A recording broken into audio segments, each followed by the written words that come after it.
اما بعد فاعوذ باللہ من الشیطان الرجیم بسم اللہ الرحمن الرحیم لیس البر ان تولوا وجوہکم قبل المشرق والمغرب۔ یہ آیت قرآن مجید کی اس اعتبار سے عظیم ترین آیت ہے۔ نیکی کی حقیقت کیا ہے، اس کی جڑ کیا ہے، بنیاد کیا ہے، اس کی روح کیا ہے، اس کے مظاہر کیا ہیں۔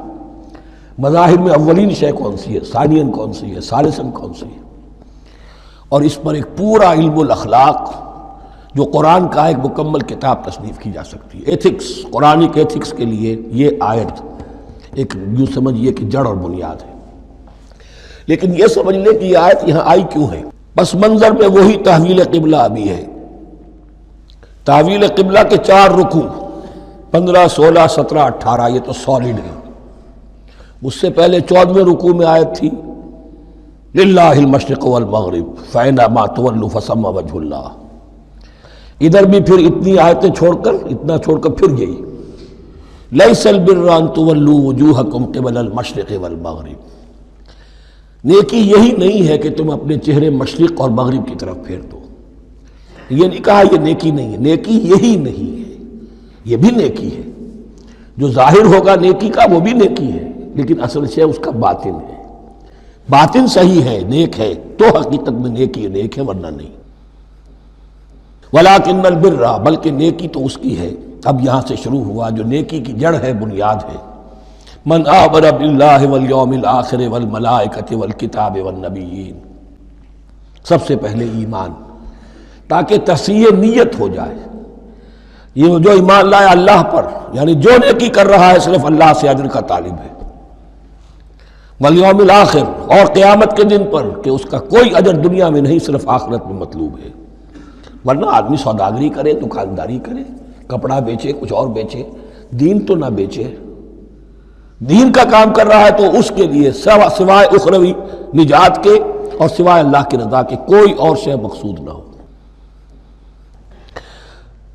والملائکۃ والکتاب والنبیین، اور ایمان لایا فرشتوں پر اور کتابوں پر اور انبیاء پر۔ یہ تینوں مل کر ایک یونٹ بنتے ہیں۔ فرشتہ لایا دین، کتاب بن گئی، اور انبیاء پر آئی وہ کتاب۔ ایمان بالرسالت کا تعلق نیکی کے ساتھ یہ ہے کہ نیکی کا ایک مجسمہ تمہارے سامنے رہے، آئیڈیل، اسوہ۔ ایسا نہ ہو کہ اونچ نیچ ہو جائے۔ نیکیوں میں بھی ایسا ہوتا ہے، کچھ جذبات میں ایک طرف کو نکل گیا، کچھ جذبات میں ایک طرف کو نکل گیا۔ اس گمراہی سے بچنے کی ایک شکل ہے کہ ایک مجسمہ مکمل، ایک اسوہ کاملہ سامنے ہو جس میں معتدل ہو تمام چیزیں، اور وہ ہمارے لیے اسوہ کاملہ محمد الرسول اللہ کی شخصیت ہے۔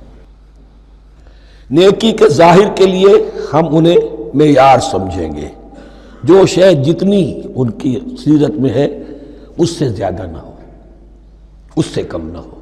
کوشش یہ ہو، آئیڈیل یہ ہو کہ بالکل انسان حضور صلی اللہ علیہ وسلم کے اسوہ کاملہ کی پیروی کرے۔ وَلَٰكِنَّ الْبِرَّ مَنْ آمَنَ بِاللَّهِ وَالْيَوْمِ الْآخِرِ وَالْمَلَائِكَةِ وَالْكِتَابِ وَالنَّبِيِّينَ وَآتَى الْمَالَ عَلَىٰ حُبِّهِ ذَوِي الْقُرْبَىٰ وَالْيَتَامَىٰ وَالْمَسَاكِينَ وَابْنَ السَّبِيلِ، اور دیا اس نے مال، یا دے وہ مال اس کی محبت کے علی الرغم، علی حبہ اللہ کی طرف نہیں ہے، علی حب المال، علی الرغم مال محبوب ہے پھر بھی وہ خرچ کر رہا ہے، ذوی القربہ قرابت داروں پر، والیتامى یتیموں پر، والمساکین محتاجوں پر، وابن السبیل مسافر پر، والسائلین اور مانگنے والوں پر، وفی الرقاب اور لوگوں کی گردنیں چھڑانے میں۔ گویا کہ نیکی کے مظہر میں اولین مظہر یہ ہے انسانی ہمدردی۔ اگر یہ نہیں ہے تو نیکی نہیں ہے۔ عبادات کے انبار لگے ہوں اور دل میں شقاوت ہو، انسان کو حاجت میں دیکھ کر دل نہ پسیجے، کسی کو تکلیف میں دیکھ کر تجوری کی طرف ہاتھ نہ بڑھے حالانکہ تجوری میں مال موجود ہو، تو وہ دین کی روح سے بالکل خالی ہے۔ یا آپ سورہ آل عمران میں پڑھیں گے لن تنالوا البر حتى تنفقوا مما تحبون، تم نیکی کے مقام کو پہنچ ہی نہیں سکتے جب تک کہ خرچ نہ کرو اس میں سے جو تمہیں پسند ہے۔ جس سے طبیعت گھبرا گئی، اکتا گئی، کپڑے میں جو بوسیدہ ہو گئے وہ دے دیے، حاتم طائی کی قبر کو لات مار دی، وہ نہیں، جو شے پسند ہے۔ اگر اس میں سے نہیں دیتے تو نیکی کو پہنچ بھی نہیں سکتے، تمہیں ہوا بھی نہیں لگے گی۔ وَأَقَامَ الصَّلَاةَ وَآتَى الزَّكَاةَ، دیکھیے نماز اور زکوٰۃ اب آ رہے ہیں۔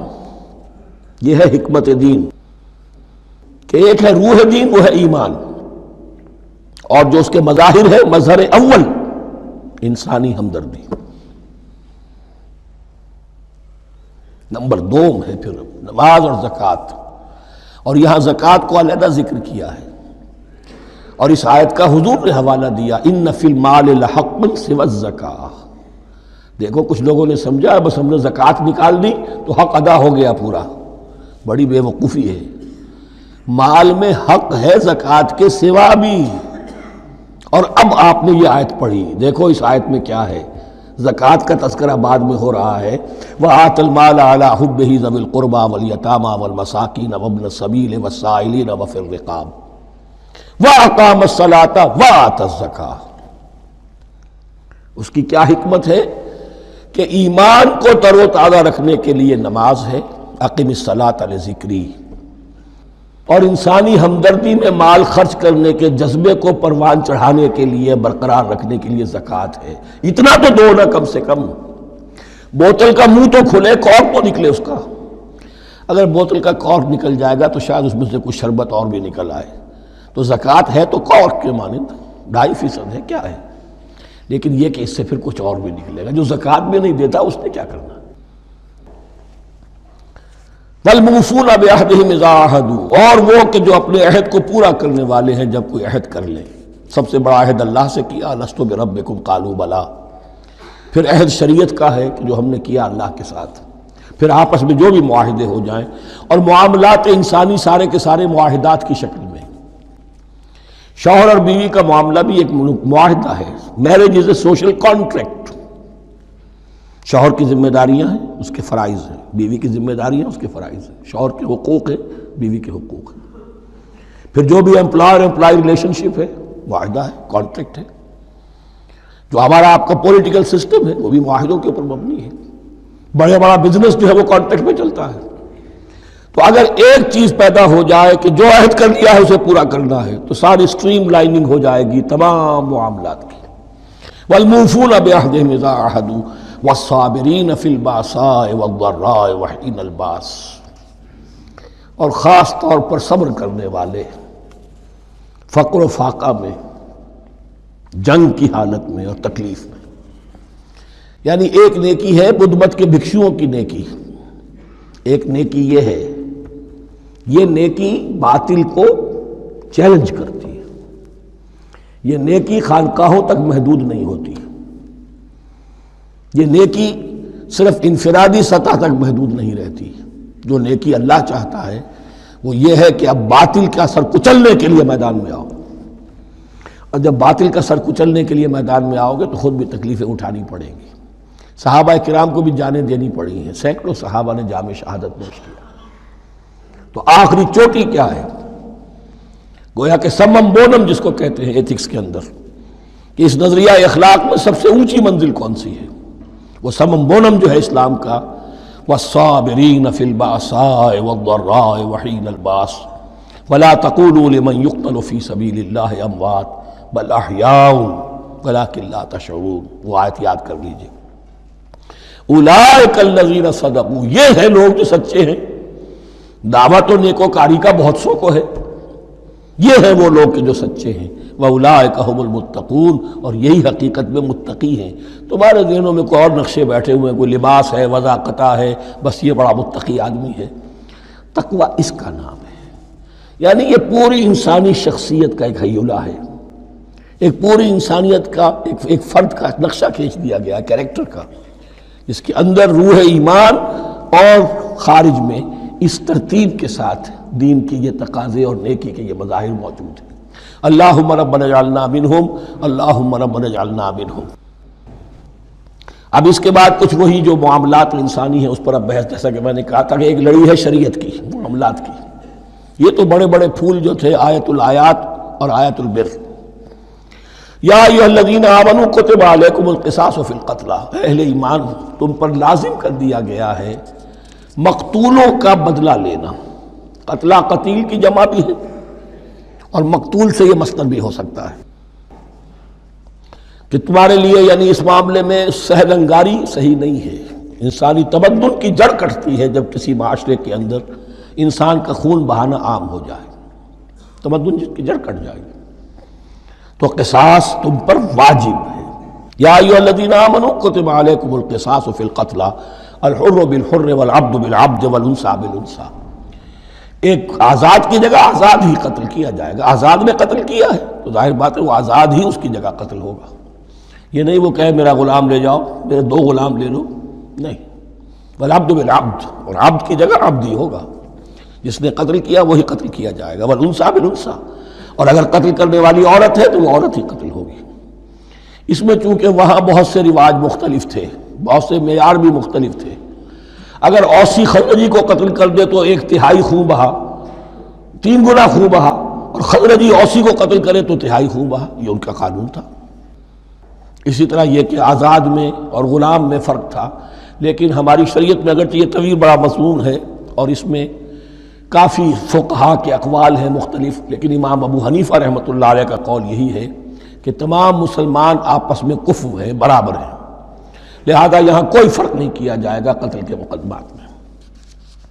فمن عفی لہ من اخیہ شیء فاتباع بالمعروف واداء الیہ باحسان، پھر جس کو معاف کر دیا جائے کوئی شے اس کے بھائی کی جانب سے، یعنی جو مقتول ہے اس کے ورثاء اگر کہتے ہیں صاحب ہم اس کی جان بخشنے کو تیار ہیں، چاہے وہ خون بہا لے لیں یا ویسے ہی معاف کر دیں، تو جو بھی کچھ خون بہا طے ہوا ہو اداء الیہ باحسان فاتباع بالمعروف، تو اس کی پیروی کی جائے معروف طریقے پر اور ادائی کی جائے خوبصورتی کے ساتھ۔ ذالک تخفیف من ربکم ورحمہ، یہ تمہارے رب کی طرف سے تخفیف ہے، آسانی کی ہے اور رحمت ہے، اور اس کی رحمت ہونا بہت واضح ہے۔ اگر یہ شکل نہ ہو تو پھر قتل در قتل کا سلسلہ جو ہے وہ جاری رہتا ہے، لیکن اگر یہ ہو گیا کہ قاتل کو لا کے سامنے کھڑا کر دیا، لو بھائی اب تمہارے ہاتھ میں اس کی جان ہے، چاہو تو یہ قتل کر دیا جائے گا، چاہو احسان کرنا چاہو بخشنا چاہو ویسے ہی بخش دو، چاہو تو خون بہا لے لو۔ اس سے کیا ہوگا کہ وہ دشمنیوں کا جو دائرہ ہے وہ پھر سمٹ جاتا ہے، بڑھتا نہیں۔ اس میں بڑی رحمت ہے اللہ کی طرف سے۔ قانون جو ہے اسلام میں قتل کا، اس میں مدعی ریاست نہیں ہوتی۔ آج کل ہمارے ہاں غلطی یہ ہے، مدعی ریاست بن جاتی ہے۔ یہ مدعی ہوتا ہے یہاں پر جو بھی مقتول کے ورثاء ہیں، اور کسی کو صدر کو کیا، صدر کے باپ کو بھی اختیار نہیں ہے کہ کسی قاتل کو معاف کر دے۔ قاتل کو معاف کرنے کا جو اختیار ہے وہ صرف مقتول کے ورثاء کو ہے، کوئی صدر نہیں کر سکتا۔ ہمارے دستور میں ہے، پوری شرع، پوری ایک شق موجود ہے۔ فمن اعتدی بعد ذلک فلہ عذاب علیم، اور جو اس کے بعد بھی حد سے تجاوز کرے گا تو اس کے لیے دردناک اور بہت بڑا عذاب ہوگا۔ وَلَكُمْ فِي الْقِصَاصِ حَيَاةٌ يَا أُولِي الْأَلْبَابِ لَعَلَّكُمْ تَتَّقُونَ، اور اے ہوش مندو قصاص میں زندگی ہے تمہارے لیے۔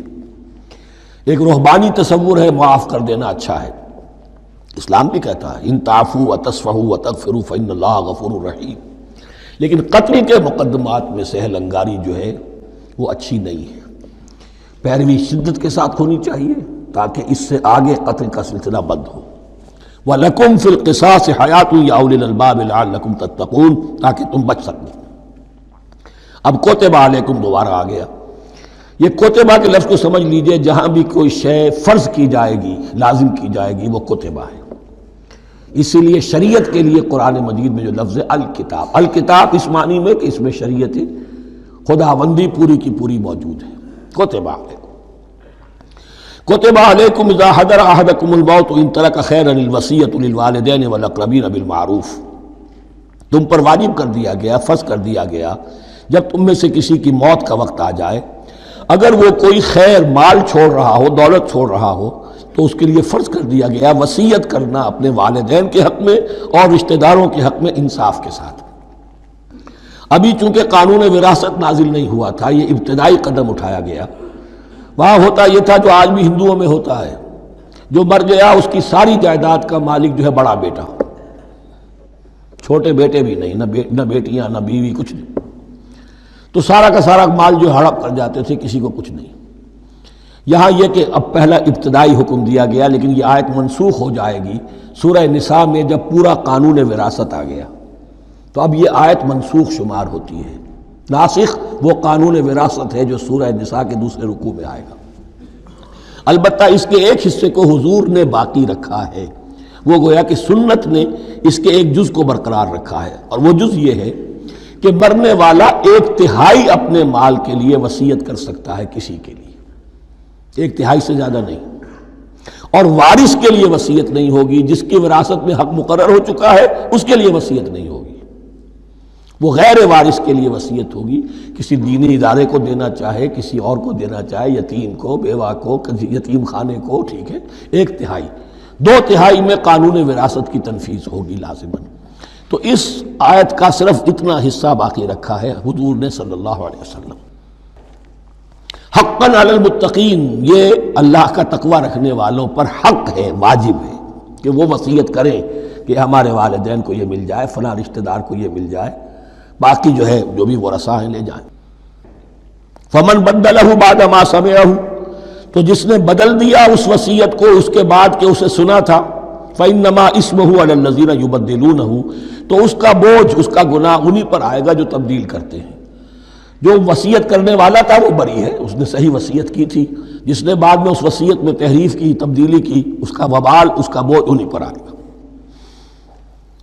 ان اللہ سمیع علیم، یقینا اللہ سب کچھ سننے والا اور جاننے والا ہے۔ فمن خاف من موص جنفا، اب اگر کسی کو اندیشہ ہوا کہ وصیت کرنے والے نے جانبداری برتی ہے، ٹھیک وصیت نہیں کی ہے، دیانتداری کے ساتھ اس کی رائے یہ ہوئی، او اسمن، یا گناہ اس نے کمایا ہے، فاصلح بینہم، اور اب ان کے مابین صلح کرا دی، ورثاء کو جمع کیا کہ بھائی وراثت تو یہ تھی، ان کی وصیت تھی، لیکن دیکھو اس میں یہ زیادتی والی بات ہے، اگر تم مطمئن ہو جاؤ، متفق ہو جاؤ تو اس میں اتنی تبدیلی کر دی جائے ان کے اتفاق سے، فلا اسم علیہ، تو اس میں کوئی گناہ نہیں ہے، یعنی ایسی نہیں ہے یہ بات کہ اس کو وہ سینکشن اور سینکٹیٹی حاصل ہو گئی ہے، تقدس، کہ اب اس میں کوئی تبدیلی نہیں ہو سکتی، باہمی مشورے سے اور اچھے جذبے سے، اصلاح کے جذبے سے وصیت میں تغیر ہو سکتا ہے۔ ان اللہ غفور الرحیم، یقیناً اللہ تعالی بخشنے والا ہے، رحم فرمانے والا۔ اب لڑی آ گئی دوسری عبادت والی، عبادت میں صوم۔ جہاں تک نماز کا ذکر ہے تو وہ تو مکی صورتوں میں اس کا بے تحاشا مرتبہ ذکر موجود ہے، لیکن یہاں جو ہے معاملہ صوم، اس سے پہلے مکی دور میں صوم کا کہیں کوئی تذکرہ ہی نہیں، نہ عربوں میں اس کا رواج تھا۔ یہ لفظ بھی عربی زبان میں تھا گھوڑوں کے لیے، گھوڑے روزہ رکھتے تھے، رکھتے کیا تھے بیچارے، انہیں رکھوایا جاتا تھا، کیونکہ عربوں کا جو معاملہ تھا وہ لوٹ مار، غارت گری، اور اس کے لیے انہیں چاہیے تیز رفتار سواری، جاؤ حملہ کرو، لوٹو مارو اور بھاگو۔ اونٹ جو ان کی فضا اور ان کے ماحول کے لیے مناسب تھا، وہ زیادہ تیز دوڑ نہیں سکتا، اپنی اس ضرورت کے لیے گھوڑا چاہیے تھا۔ گھوڑے میں عرب کا سخت موسم برداشت کرنے کی عادت نہیں، نازک جانور ہے، وہ پیاسا تو نہیں رہ سکتا 7 دن تک جیسے کہ اونٹ رہ سکتا ہے، بھوکا نہیں رہ سکتا، وہ لو کے تھپیڑے نہیں برداشت کر سکتا، لہذا عرب اس کو رکھواتے تھے روزہ، کھانا پینا بند کیا اور اس کے جو ہے منہ کر کے کھڑے ہو گئے جب گرم تیز ہوا چل رہی ہے، خود تو اپنے آپ کو لپیٹ لیا اپنے گھٹنے میں، غترہ کہلاتا ہے وہ جو بھی کپڑا اوپر ہوتا ہے، اور وہ اس گھوڑے کو جو ہے وہ ساری آگ اس پر برس رہی ہے تاکہ اس میں عادت پیدا ہو جائے جھیلنے کی، برداشت کرنے کی، تو جنگ کے موقع پر کہیں یہ دغا نہ دے جائے، اگر یہ ہمت ہار گیا تو اس کا تو کیا گیا جائے گا، تو اصل میں سوار ہے جو مارا گیا۔ یہ روزہ ان کے ہاتھ تھا، لیکن جب حضور آئے مدینے میں تو یہاں یہود میں روزے کا رواج تھا، وہ ایک تو عاشورہ کا روزہ رکھتے تھے، اس لیے کہ وہ تاریخ تھی جس میں کہ نجات ملی تھی بنی اسرائیل کو فرعونیوں سے۔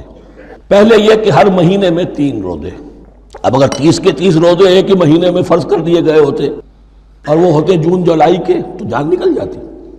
بہترین تدبیر یہ کی گئی ہر مہینے میں، اور یہ موسم سارے آ رہے ہیں اس میں۔ پھر کچھ عرصے کے بعد یہ رمضان کا روزہ فرض کیا گیا۔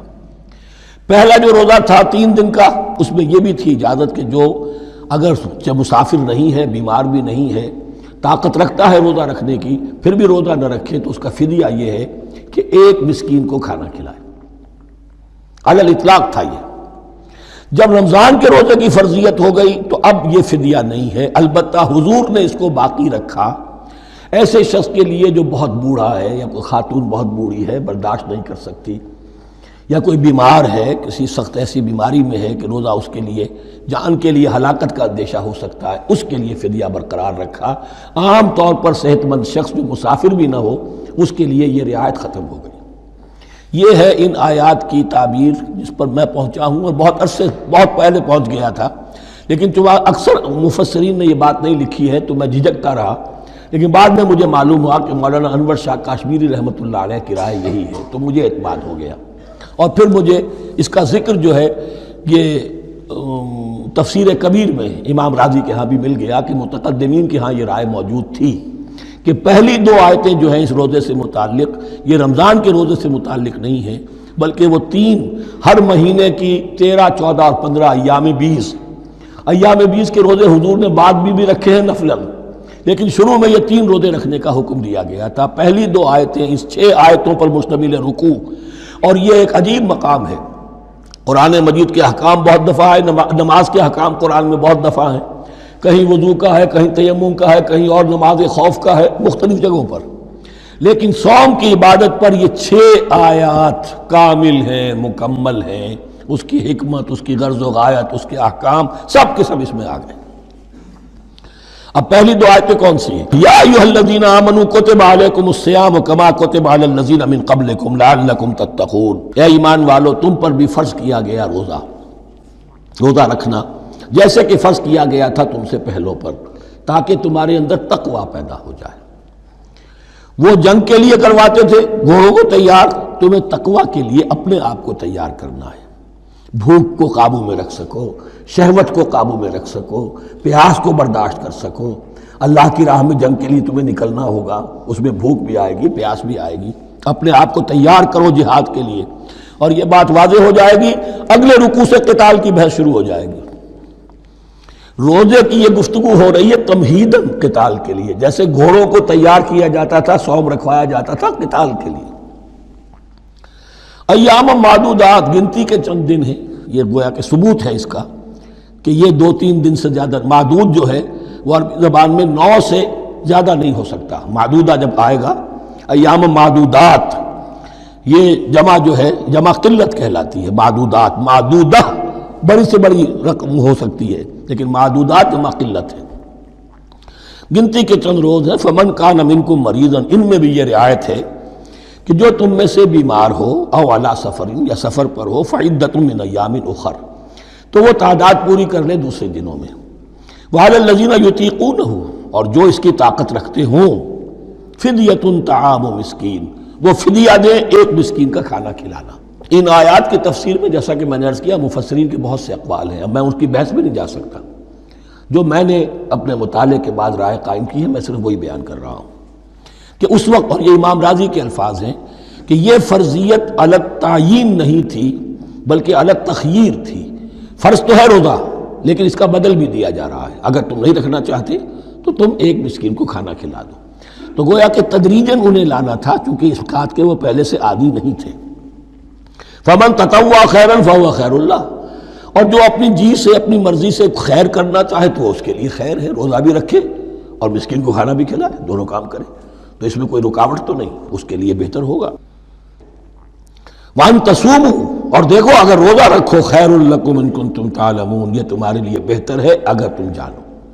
اب یہاں بھی ایک طرح کی رعایت کا انداز ہے۔ اب آ رہی ہیں 2 آیتیں جو خاص رمضان کے روزے سے متعلق ہیں، حکمت اور غرض و غایت۔ پھر ایک آیت طویل آئے گی احکام، اور پھر ایک آیت آئے گی لٹمس ٹیسٹ۔ یہ 6 آیتیں۔ شہر رمضان الذی انزل فیہ القرآن، رمضان کا مہینہ وہ ہے جس میں قرآن نازل کیا گیا۔ ھدی للناس وبینات من الھدی والفرقان، لوگوں کے لیے ہدایت، اور ہدایت کی بھی روشن بینات باتیں، والفرقان، اور حق و باطل میں فرق کر دینے والی چیز۔ فمن شہد منکم الشہر، تو جو کوئی بھی پائے اس مہینے کو، یا جو شخص بھی مقیم ہو اس مہینے میں، مسافر نہ ہو، فلیصم، اس پر لازم ہے کہ روزہ رکھے۔ اب وہ وجوب علی التخییر ختم ہو گیا، اب وجوب علی التعیین، اب یہ لازم ہے، یہ رکھنا ہے۔ ایک رعایت باقی رکھی، ومن کان مریضا او علی سفر فعدۃ من ایام اخر، جو بیمار ہے یا یہ کہ سفر پر ہے وہ تعداد پوری کر لے دوسرے دنوں میں۔ یرید اللہ بکم الیسر ولا یرید بکم العسر، اللہ تمہارے ساتھ آسانی چاہتا ہے، سختی نہیں چاہتا۔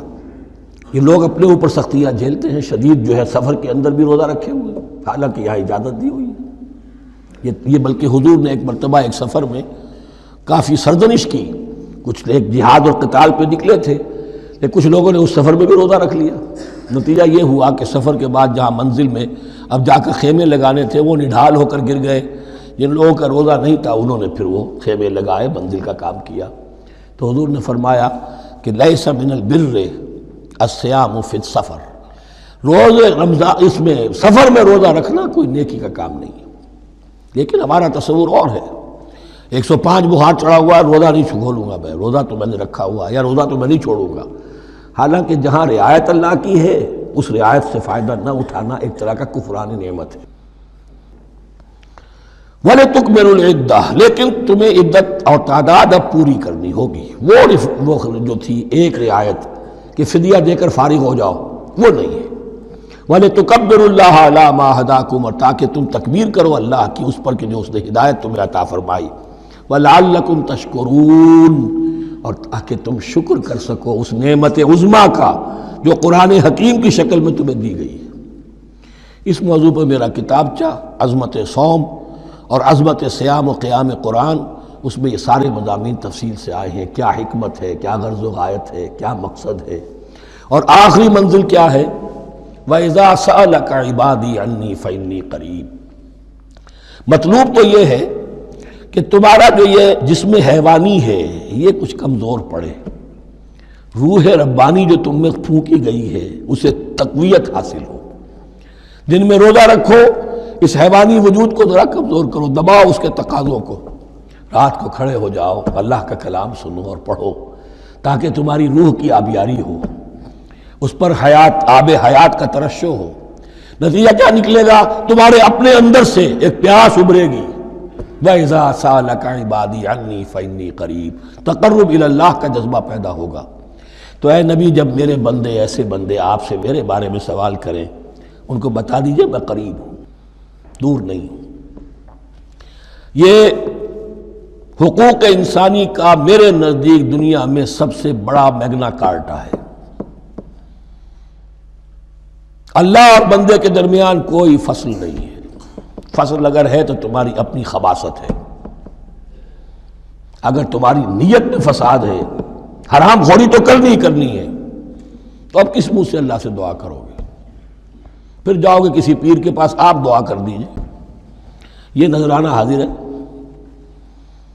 یہ طریقہ کیا ہے؟ انسان کا نفس حائل ہے اور کوئی نہیں، ورنہ ہم تو مائل بے کرم ہیں، کوئی سائل ہی نہیں، راہ دکھنا ہے کسی رہنوی منزل ہی نہیں، کوئی پوپ نہیں، کوئی پنڈت نہیں، کوئی پادری نہیں، کوئی پیر نہیں، کوئی نہیں۔ جب چاہو اللہ سے ہم کلام ہو جاؤ، اس سے بڑا حق کیوں خالق و مخلوق میں حائل رہے پردے؟ پیران کلیسا کو کلیسا سے اٹھا دو، میرا ہر بندہ جب چاہے جہاں چاہے مجھ سے ہم کلام ہو جائے۔ ہاں شرط ہے اس کی، وہ شرط آگے آ رہی ہے، اجیب دعوت الداعی اذا دعان، میں تو ہر پکارنے والے کی پکار سنتا ہوں، اور سنتا نہیں جواب دیتا ہوں، اور صرف جواب نہیں دیتا، قبول کرتا ہوں۔ اجابت میں یہ تینوں چیزیں موجود ہیں۔ اور اذا دعان، جہاں مجھے پکارے جب پکارے، there and then میں موجود ہوں۔ لیکن شرط کیا ہے؟ فَلْيَسْتَجِيبُوا لِي، انہیں بھی تو میرا کہنا ماننا چاہیے، یہ یک طرفہ بات نہیں ہوگی۔ فَاذْكُرُونِي أَذْكُرْكُمْ، تم مجھے یاد رکھو گے تو میں تمہیں یاد رکھوں گا، یہ دو طرفہ معاملہ ہے۔ تم شکر کرو گے میں تمہاری قدردانی کروں گا، تم میری طرف چل کر آؤ گے میں بھاگ کر آؤں گا، تم بارش برآؤ گے میں ہاتھ بڑھاؤں گا، لیکن تم رخ موڑ لو گے ہم بھی رخ موڑ لیں گے۔ ہماری تو غرض نہیں ہے، غرض ہے تو تمہاری، تم رجوع کرو گے ہم بھی رجوع کر لیں گے، تم توبہ کرو گے ہم اپنی نظر کرم پھر تمہاری طرف متوجہ کر دیں گے۔ لیکن ہر چیز ان تنصر اللہ ینصرکم، اللہ کی مدد کرو گے تو اللہ تمہاری مدد کرے گا۔ تمہاری دوستیاں ہو، پینگے بڑھا رہے ہو اللہ کے دشمنوں کے ساتھ، ساز باز ہو اللہ کے دشمنوں کے ساتھ، اور کھڑے ہو جاؤ قنوت نازلہ میں اللہ سے مدد مانگنے کے لیے، تم سے بڑا بے وقوف کون ہوگا؟ پہلے اللہ کی طرف رخ تو کرو، اللہ سے اپنا معاملہ درست کرو۔ ہاں اس میں کوئی یہ شرط نہیں ہے کہ پہلے ولی کامل اس وقت توبہ کرو خلوص نیت سے اور سارے پردے ہٹ جائیں گے، لیکن خلوص نیت کے ساتھ توبہ۔ وَإِذَا سَأَلَكَ عِبَادِي عَنِّي فَإِنِّي قَرِيبٌ أُجِيبُ دَعْوَةَ الدَّاعِ إِذَا دَعَانِ فَلْيَسْتَجِيبُوا لِي وَلْيُؤْمِنُوا بِي لَعَلَّهُمْ يَرْشُدُونَ۔